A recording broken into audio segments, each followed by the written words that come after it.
Assalamualaikum warahmatullahi wabarakatuh. Waalaikumsalam warahmatullahi wabarakatuh.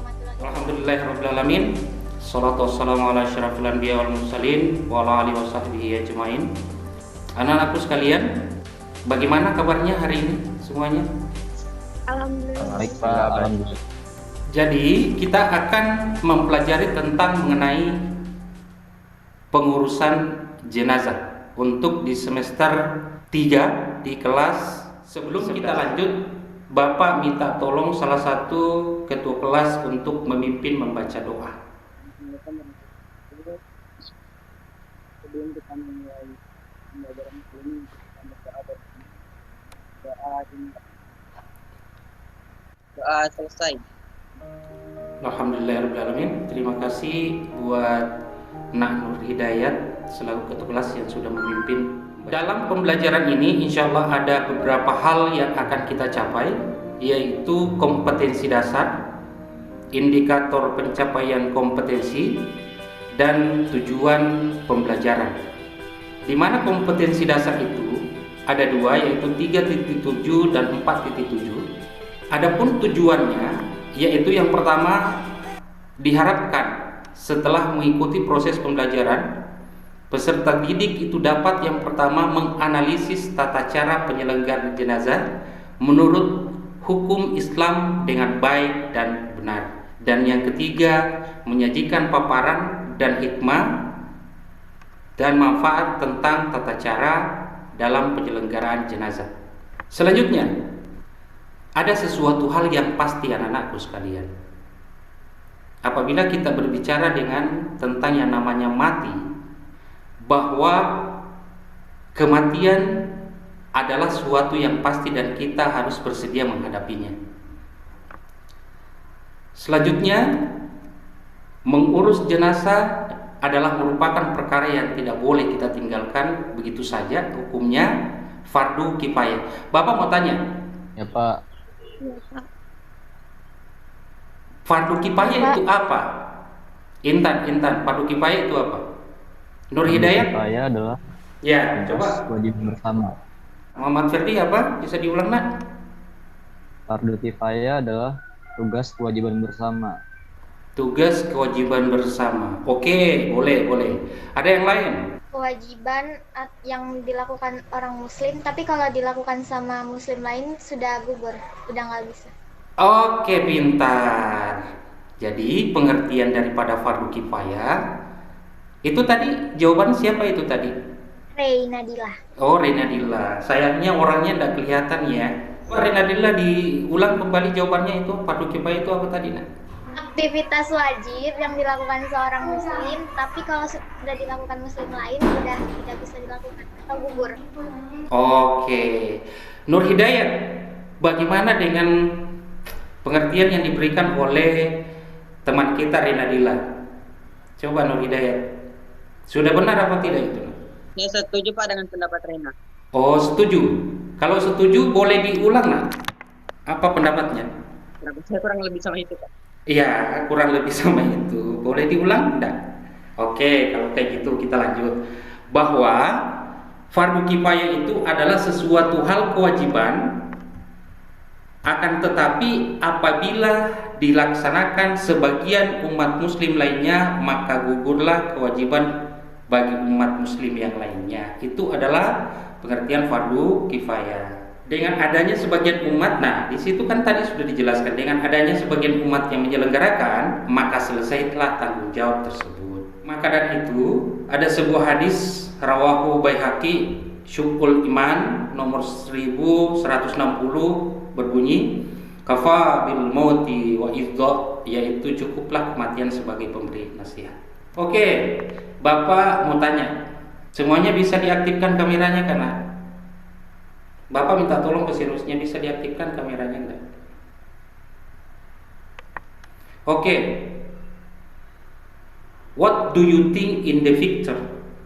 Apa coba yang kamu pikirkan tentang gambar ini? Ada yang bisa jawab? Apa itu? Menguburkan jenazah. Menguburkan jenazah.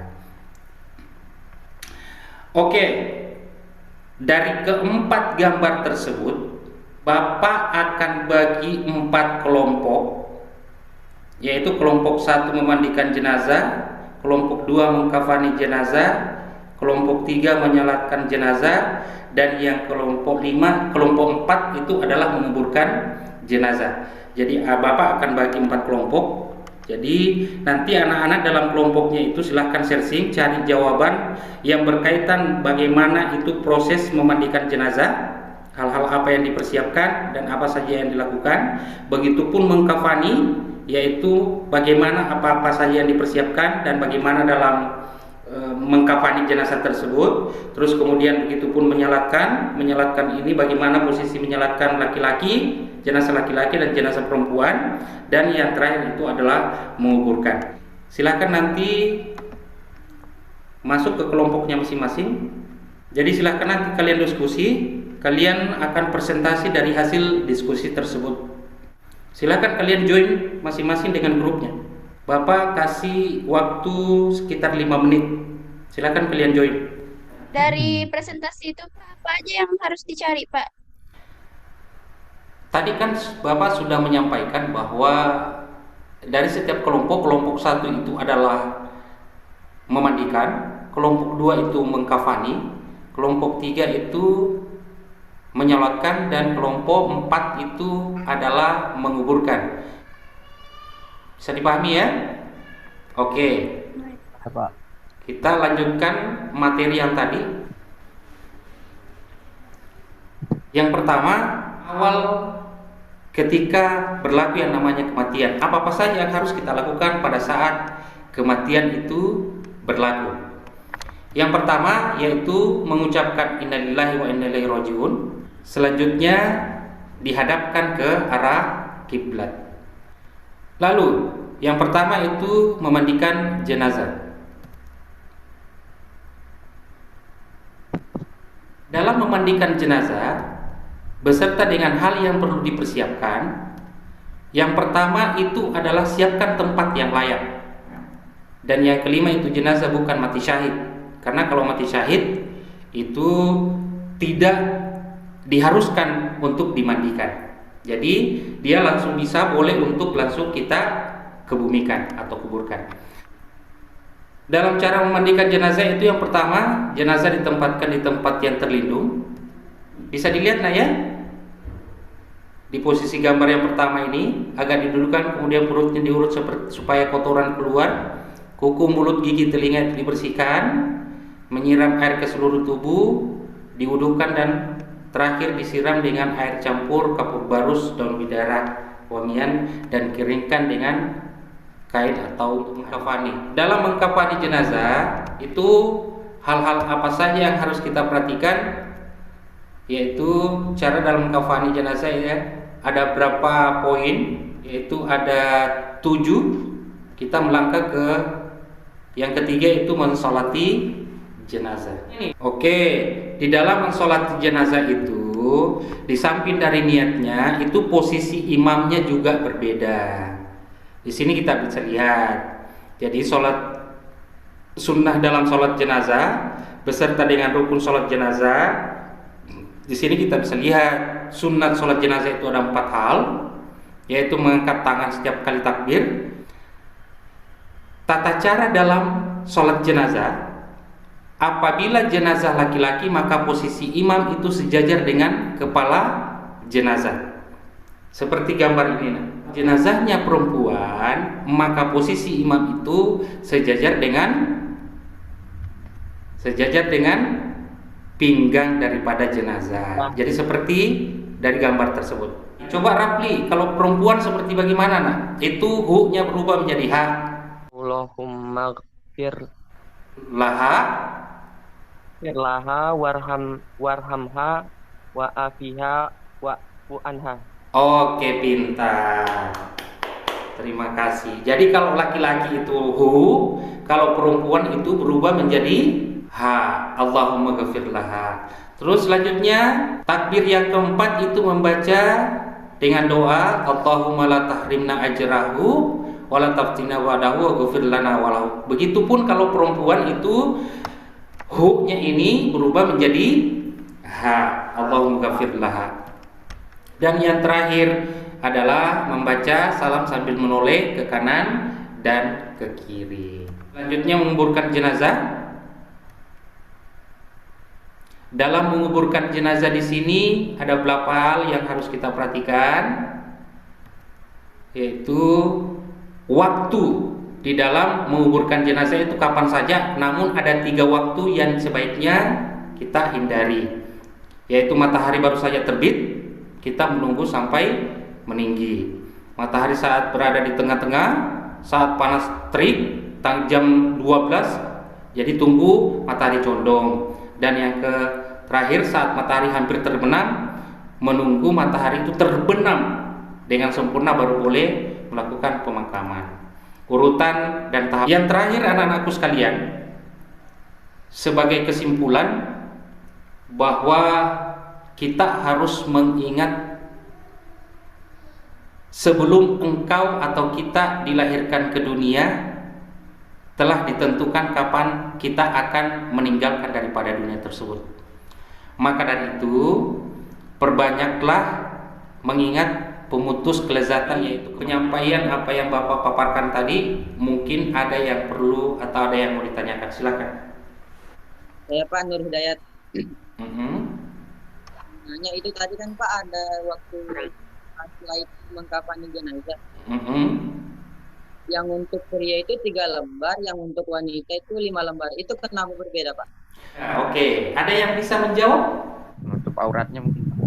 Menutup auratnya, oke. Ada yang lain?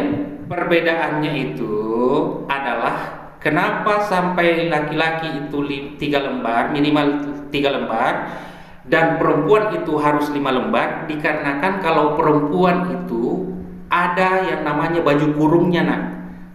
Ada baju kurung, ada jilbabnya. Makanya itu diharuskan 5 sampai 7 lembar. 5 sampai 7 lembar. Kalau laki-laki itu tidak memakai baju kurung, tidak memakai jilbab, akan tetapi kalau perempuan itu memakai baju kurung dan memakai jilbab, nah, makanya itu sampai disunahkan 5 sampai 7 lembar. Nanti Bapak akan share link untuk tugas hari ini. Ya, Bapak tunjukkan terlebih dahulu. Anak-anak akan kerjakan untuk lembar kerja. Jadi nanti anak-anak akan menjawab berapa pertanyaan dari sini.